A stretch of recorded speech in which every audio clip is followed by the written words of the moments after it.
नमस्कार, आप देख रहे हैं IN7X24 न्यूज, सच की आवाज। आज बात करें वरिष्ठ नेता डॉक्टर सलीम अंसारी की। डॉक्टर सलीम अंसारी एक अच्छी सूझबूझ वाले व्यक्ति। डॉक्टर सलीम अंसारी हमेशा से गरीब बेसहाराओं से संबंध रखते हैं, समाज की सेवा करने के लिए हमेशा तैयार रहते हैं। आज के दौर में जातिवाद को ज्यादा देखा जा रहा है, जहां देखो ऊंच नीच की बात नजर आती है। डॉक्टर सलीम अंसारी ने एक संगठन बनाया है जिसमें सभी जाति की बात की जाएगी। सभी धर्मों को एक साथ एकता को पैगाम देते हुए ये संगठन बनाया गया, जिसका नाम है हिंदू मुस्लिम दलित पसमानदा संगठन। इस संगठन के राष्ट्रीय अध्यक्ष डॉक्टर सलीम अंसारी ने प्रेस वार्ता में बताया कि भारत में दलित समाज के लिए, दलित समाज के हक और हुकूक के लिए बहुत सारे संगठन व राजनीतिक पार्टियां मैदान में। मुस्लिम समाज में पसमानदा समाज के लिए कई सारे गैर राजनीतिक संगठन मैदान में हैं। पसमानदा समाज की भलाई के लिए, बेहतरी के लिए काम कर रही है, लेकिन समाज में कोई भी संगठन ऐसा नहीं है जो हिंदू मुस्लिम दलित पसमानदा समाज बिरादरी के लिए काम करे। क्योंकि जिस तरह से हिंदू समाज में दलितों को गैर बराबरी का समझा जाता है, उसी तरह से मुस्लिम समाज में भी पसमानदा समाज को दबा कुचला समझा जाता है, बराबर के हक नहीं दिए जाते हैं। डॉक्टर सलीम अंसारी ने कहा कि हिंदू मुस्लिम दलित पसमानदा संगठन बनाने का यही मकसद है। हिंदू समाज में दलित और मुस्लिम समाज में पसमानदा दोनों का एक ही मतलब है, सिर्फ शब्द बदले हुए। डॉक्टर सलीम अंसारी ने दिल्ली के निवासी मोहम्मद फहीम अंसारी साहब को राष्ट्रीय अध्यक्ष युवा मोर्चा से मनोनीत किया। आइए जानते हैं डॉक्टर सलीम अंसारी ने प्रेस वार्ता में क्या कुछ कहा। बरेली से हनीफ मंसूरी की रिपोर्ट।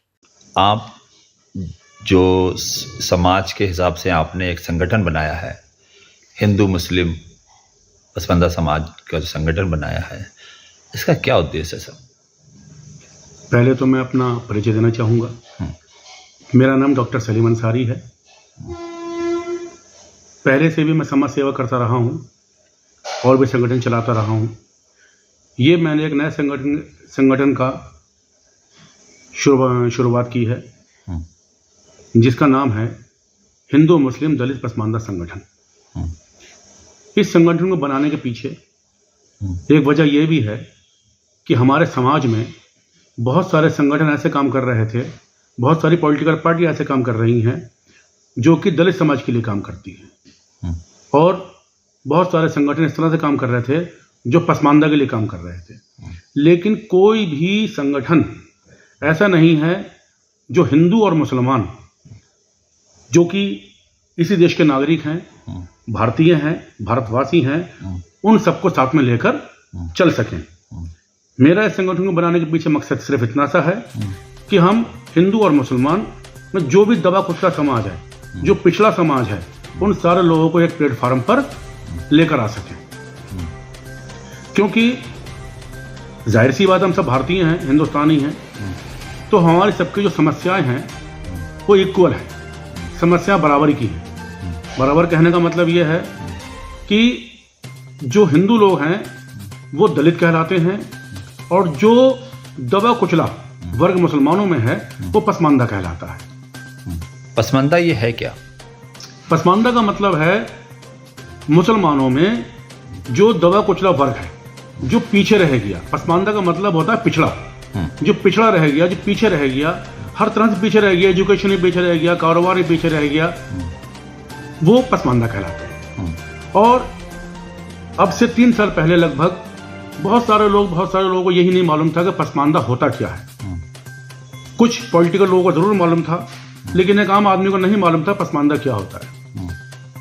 हैदराबाद में एक रैली थी, उस रैली में प्रधानमंत्री श्री नरेंद्र मोदी जी ने उस रैली में घोषणा की कि अब भारत का जो मुसलमान है, भारत का मुसलमानों में जो पसमानदा समाज है, उस पसमानदा समाज को भी समाज की मुख्य धारा से जोड़ना चाहिए। उसके बाद में कई सारे संगठन ऐसे बन गए नरेंद्र मोदी जी के आह्वान पर, माननीय प्रधानमंत्री जी के आह्वान पर, कि जो पसमानदा का भला करने के लिए, पसमानदा की आवाज़ उठाने के लिए आगे आए। आज लगभग 14-15 संगठन इस तरह का संगठन चल रहे हैं, लेकिन कोई भी संगठन में ऐसा नहीं बना जो दोनों ही कम्युनिटी को, दोनों ही बिरादरियों को साथ लेकर चल सके। सर ये बताइए, इस संगठन में कितने लोग शामिल हैं? अभी तो संगठन मैंने परसों ही इसको लॉन्च किया है, और मैं जो अपना पिछला संगठन चलाता था, मीडिया काउंसिल ऑफ इंडिया, वो लगभग संगठन मेरा आधे हिंदुस्तान में चल रहा है। 14-15 स्टेटों में संगठन है मेरा वो, तो उसी में से कुछ लोग निकल के आ रहे हैं। अभी जैसे मेरे पास कल फ़ोन आया था महाराष्ट्र से आज सुबह फोन मेरे पास राजस्थान से आया है कि आप जो है यहाँ की जिम्मेदारी हमें दीजिए, महाराष्ट्र की जिम्मेदारी हमें दीजिए जी और राजस्थान की जिम्मेदारी हमें दीजिए। जी और मैंने कल युवा मोर्चा का राष्ट्रीय अध्यक्ष जो कि हमारे मित्र भी हैं, फहीम अंसारी साहब, दिल्ली के रहने वाले हैं, उनको इस संगठन का राष्ट्रीय युवा अध्यक्ष बनाया है। केसर अंसारी दिल्ली की रहने वाली हैं, उनकी मैं आज या कल में घोषणा कर दूंगा, उनको राष्ट्रीय महिला अध्यक्ष बनाया जाए। हम अच्छा, फिर तो- वहीं आते हैं, पसमंदा पे आते हैं कि पसमंदा जो नाम आया है ये कहाँ से आया और कौन लोग पसमंदा में शामिल नहीं हो पाते? हिंदुस्तान में मुसलमानों में लगभग 172 बिरादरी हैं, जिसमें से 4 बिरादरी अपने आप को हाई कास्ट कहलाती हैं, बकौल उनके शेख, सैयद, मुगल, पठान।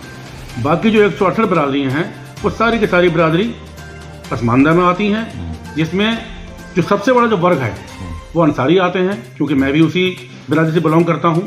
उसमें मंसूरी भी आते हैं, उसमें सैफी भी आते हैं, बहुत सारी बिरादरी हैं। मैं सारी बिरादरियों का नाम क्या लूँ? ये बताइए, ये पसमानदा का उद्देश्य क्या है? आपका इस संगठन को बनाने का उद्देश्य क्या है? हमारे संगठन को बनाने का उद्देश्य ये है कि अभी तक क्या हुआ था कि जो दलित समाज ने अपना संगठन चला रहे हैं, दलित अलग बटे रहते थे और पसमानदा अलग बटे रहते थे। इसका दोनों का हमारा मकसद बनाने का ये है कि दोनों ही लोग, दोनों ही दबे कुचले इस देश में हैं, वो एक प्लेटफार्म पर आएँ और एक प्लेटफार्म पर आके अपनी लड़ाई लड़ें।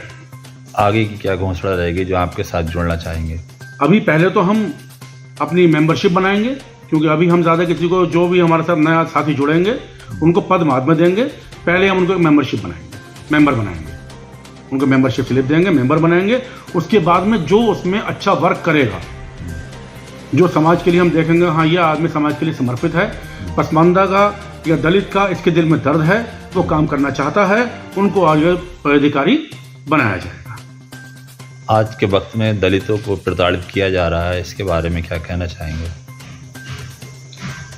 देखिए साहब, ऐसा है, सिर्फ दलित का ही मसला नहीं है। जहाँ भी आदमी कमज़ोर होता है तो जो भी ऊंचे पदों पर बैठे हुए लोग होते हैं या ऊंची बिरादरी के लोग होते हैं, तो वो जाहिर सी बात है उनको प्रताड़ित करते हैं। कोई नया मसला नहीं है, ये बहुत पुराना मसला है। एक वक्त वो भी था कि जब डॉक्टर भीमराव अम्बेडकर साहब को पढ़ने के लिए जो है स्कूल में उनको कुर्सी या बेंच तक नहीं मिलती थी, वो अपना टाट लेकर बाहर बैठ के पढ़ते थे।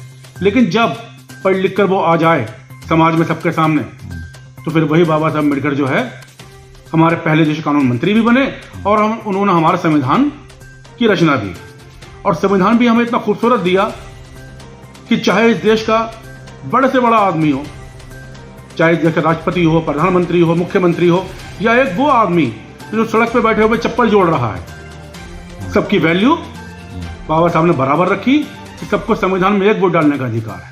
आपने ऐसा नहीं किया कि साहब टाटा अंबानी को जो है, टाटा बिरला को 2 वोट डालने का, 4 वोट डालने का अधिकार है, और एक गरीब आदमी के नौकर आदमी को जो 1 वोट डालने का अधिकार है। ये बाबा साहब के संविधान की ही देन है। संविधान को आज के वक्त में देखा जा रहा है सोशल मीडिया पे दरकिनार रखने का प्रयास किया जा रहा है, इसके बारे में क्या कहना चाहिए? देखिए साहब, ऐसा है, जो लोग दरकिनार रखने का प्रयास कर रहे हैं वो प्रयास ही करते रहेंगे, प्रयास ही होते रहेंगे, लेकिन वो बदला नहीं जाएगा। देश को क्या मैसेज देना चाहते हैं? देश को मैसेज देना मैं यही चाहता हूं कि हम सब जितने भी हैं इसी देश के मूल निवासी हैं, इसी देश के रहने वाले हैं। आज जो इस तरह से हिंदू मुसलमानों में जो है कि ये फ़र्क़े फैले हुए हैं, डिफरेंसेस फैले हुए हैं, ये सारे एक प्लेटफार्म पर आएँ, प्यार मोहब्बत से रहें।